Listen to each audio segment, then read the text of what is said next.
É fundamental para um comentarista ter opinião forte daquilo que ele está falando. E, principalmente, você tem que deixar a sua opinião muito clara. Você precisa fazer com que a sua opinião ela fique muito bem entendida por quem está do outro lado. A pior coisa para um comentarista é ele não deixar claro aquilo que ele está falando. Em primeiro lugar, indo diretamente ao ponto. Não faça muito rodeios naquilo que você quer dizer. O comentarista que fica dando muito rodeio naquilo que ele quer dizer, ele acaba perdendo a atenção. Então, se você for direto ao ponto, cara, você consegue ir exatamente naquilo que você está falando.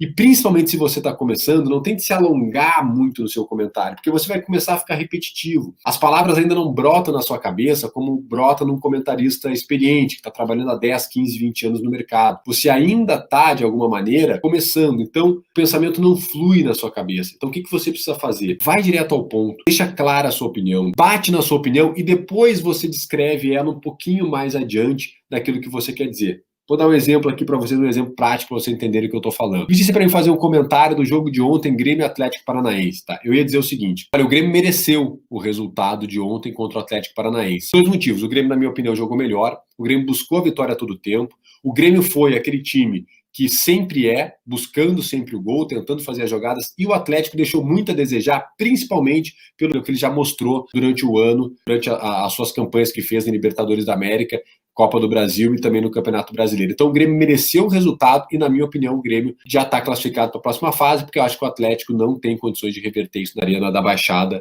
nem Curitiba. Gente, vocês viram que eu deixei clara a minha opinião, que o Grêmio foi melhor, e eu fui direto ao ponto. Primeiramente, eu toquei no ponto onde eu achei que o Grêmio mereceu o resultado, e depois eu fiz um breve comentário sobre isso. Essa é uma técnica muito legal, porque você prepara o cara para descrever aquilo que você está dizendo. Se eu tivesse feito o contrário, se eu tivesse dito assim, ó: olha, gente, o Grêmio foi um time ontem que buscou o gol a todo momento, o Grêmio foi o time ontem que jogou de uma maneira que sempre joga, apoiado pela sua torcida, acabou criando algumas chances de gol, o Atlético talvez não teve tão bem, então eu acho que o Grêmio mereceu a vitória. Olha como fica um preâmbulo meio repetitivo e tal, e o cara fica assim: tá, velho, mas o que tu quer dizer? Claro que aqui eu fiz mais curto, né? Só dar um exemplo para vocês. Mas tem gente, às vezes, que fica e não bate na opinião. Então, deixa a sua opinião bem clara. Comece a mostrar a sua opinião. Depois, se você puder, você descreve um pouquinho sobre ela. Se o programa tiver mais tempo, você descreve até bastante e tal. Mas deixa muito bem clara a sua opinião antes. Tá? Então, é também uma técnica legal, uma técnica importante para você se impor como comentarista. Às vezes o comentarista não pode ficar muito titubeando. Dá a opinião e depois descreve sobre ela.